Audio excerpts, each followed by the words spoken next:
মাপ চাওয়াটা কি? এখন ইংরেজিতে আসেন সরি। সরিটা কি? আমি তার সামনে নিজেকে ছোট বানালাম, আমি তার সামনে নিজেকে অনুশোচনায় আনলাম, না আসলে আমার কাজটা ঠিক হয় নাই, আই এম সরি। যে সরি বলে তার আওয়াজ কি এরকম থাকে? I am sorry. এটা কি সরি লেভেলে যাবে?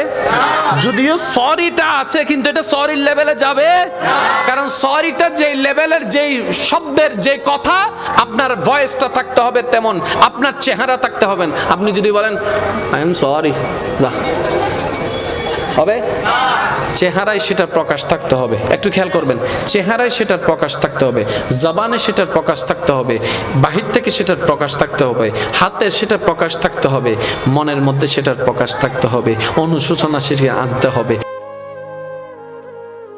সময় যেহেতু সংক্ষিপ্ত, আমাদেরকে বিশাল এক গভীর সমুদ্রে পাড়ি দিতে হবে, তো সেজন্য আমি আপনাদের সকলের শ্রদ্ধার সাথে আবেদন রাখব, সবার কাছে মনের কান দিয়ে প্রতিটা কথা শোনার চেষ্টা করবেন, কারণ কার তকদির কখন পাল্টে যায় বলা যায় না, এই একটা কথা।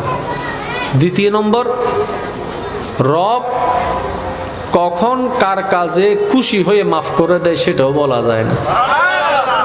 তাহলে দুইটা সুযোগ, বলেন না, দুইটা সুযোগ। এটা কি আমার জন্য না সবার জন্য? আওয়াজ দিলে আমি খুশি হব, আমার জন্য না সবার জন্য? কোন দুইটা সুযোগ? এই দুইটা সুযোগে হচ্ছে সত্যিকার বান্দাদের মনের চাওয়া। আপনার জীবনে আপনাকে আল্লাহ যত নিয়ামত দান করেছেন, প্রত্যেকটা নিয়ামতকে আপনি একটু গবেষণা করে দেখেন। চোখ আল্লাহর দেওয়া নিয়ামত, কিন্তু ব্যবহার করতে জানি নেই, ঠিক না? হাত আল্লাহর দেওয়া নিয়ামত, কিন্তু আমরা সেটার ব্যবহারটা সেভাবে করতে জানি না। সবচেয়ে বড় নিয়ামতের অন্যতম নিয়ামত হচ্ছে ব্রেইন, জ্ঞান, সেটাকেও আমরা কাজে লাগাইতে জানি না। আল্লাহর সমস্ত নিয়ামতকে আমরা অপব্যবহার করেছি, ঠিক আছে না ভাইরা? অপব্যবহার করেছি, যার কারণে আমাদের প্রত্যেকটা অপব্যবহারের কারণে আমলনামায় গুনাহ সংযোজিত হয়েছে। কি সংযোজিত হয়েছে? সবাই মিলে বলেন, গুনাহ। একজন বান্দার জীবনে যতগুলা পাওয়া আছে, সবচেয়ে বড় পাওয়া হচ্ছে আল্লাহ যদি তাকে মাফ করে দেয়। এর চেয়ে তার বড় পাওয়া কিছু হতে পারে না। আরো জোরে বলেন না, পারে না, পারে না। এই আপনি আমি যা করি, যে যে দলেই করেন না কেন সমস্যা নাই, যে যে মতের বিশ্বাসী হন সমস্যা নাই, আপনি আমি যাই করি, সব কিছুর মূলে একটাই লক্ষ্য হওয়া উচিত, সেটা হচ্ছে আপন রবকে খুশি করা। এছাড়া আর কোনো দ্বিতীয় লক্ষ্য থাকার দরকার নাই। কিন্তু আপনি আমি দুনিয়াতেও লোভ করেছি, আপনি আমি পরকাল নিয়েও লোভ করেছি, কিন্তু বুঝতে পারি নাই। এবার আমি আপনাদেরকে প্রশ্ন করব, আপনারা আমাকে উত্তর দিবেন। আল্লাহর কাছে লোভী বান্দা প্রিয় নাকি অপ্রিয়? জোরে বলতে হবে। আল্লাহর কাছে হিংসাকারী বান্দা কি প্রিয় নাকি অপ্রিয়? অপ্রিয়। আল্লাহর কাছে অহংকারকারী বান্দা কি প্রিয় না অপ্রিয়? তাহলে আপনার যদি চাওয়া হয় আল্লাহর প্রিয় হওয়া, তাহলে আপনাকে কিছু কাজ বাদ দিতে হবে ভাই। অহংকারকে, হিংসাকে, লোভকে বাদ দিতে হবে। এবার লোভ জিনিসটা কি একটু খেয়াল করবেন। লোভ জিনিসটা হচ্ছে, এটা আমার পেতেই হবে, এটা আমার চাই।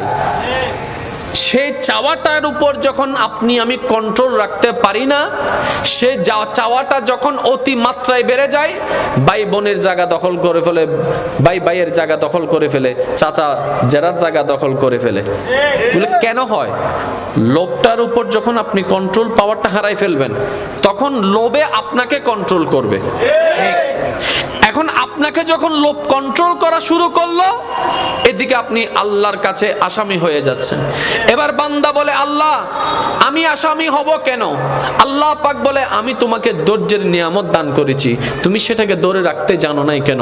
আমি তোমাকে পজিটিভ নেগেটিভ বোঝার জন্য জ্ঞান দান করেছি, তুমি সেটাকে আইডেন্টিফাই করো না কেন? তুমি সেটাকে আলাদাভাবে চিন্তা করো নাই কেন? তোমাকে আমি বুঝ জ্ঞান দিয়েছি, তুমি সেটা ভেবে দেখো নাই কেন? মন যা চেয়েছে তুমি তাই করেছো, সেজন্য তুমি আসামি হয়েছো। তুমি যদি তোমার মনের চাওয়াটার সাথে সাথে যদি বিবেককে কাজে লাগাতা, আকলকে কাজে লাগাতা, কোনটা করবা কোনটা করবা না সেটা সিদ্ধান্ত যদি তুমি নিজে নিতে পারতা, আজকে তোমার এই দশা হতো না। এবার আসেন একটু খেয়াল করবেন, আমরা সবাই মুসলমান, ইসলাম ধর্মের অনুসারী, কোনো সন্দেহ? আপনি নামাজ পড়ছেন, আপনি রোজা রাখছেন। ভাইরা একটু শ্রদ্ধার সাথে বলছি, এটা একটু মনোযোগ সহকারে শুনবেন। আপনি আমি নামাজ পড়ছি, রোজা রাখছি, হজ করছি, যাকাত করছি, নেক আমল যা যা করার করছি। আমাদের প্রত্যেকটা কাজের পিছনে কিন্তু একটা লোভ কাজ করে।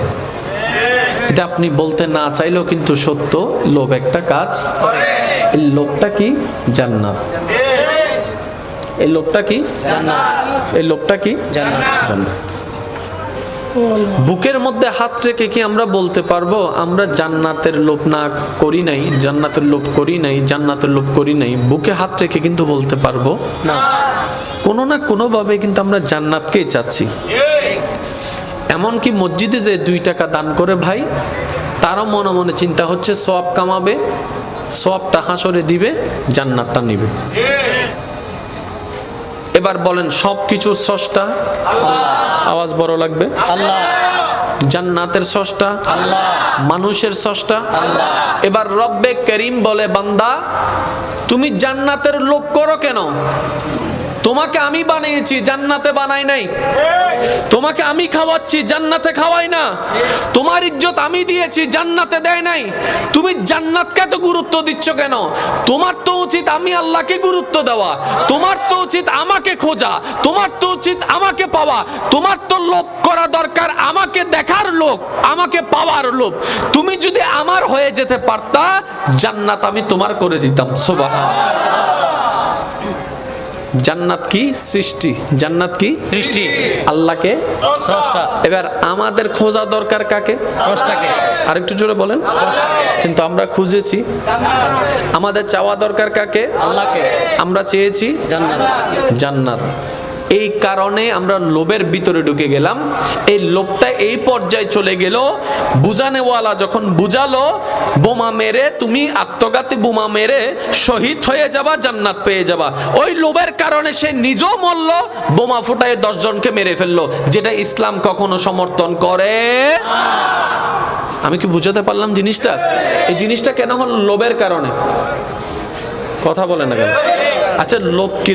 লোভের সংজ্ঞাটা কি? এটা কি কমে না বাড়ে? হিংসা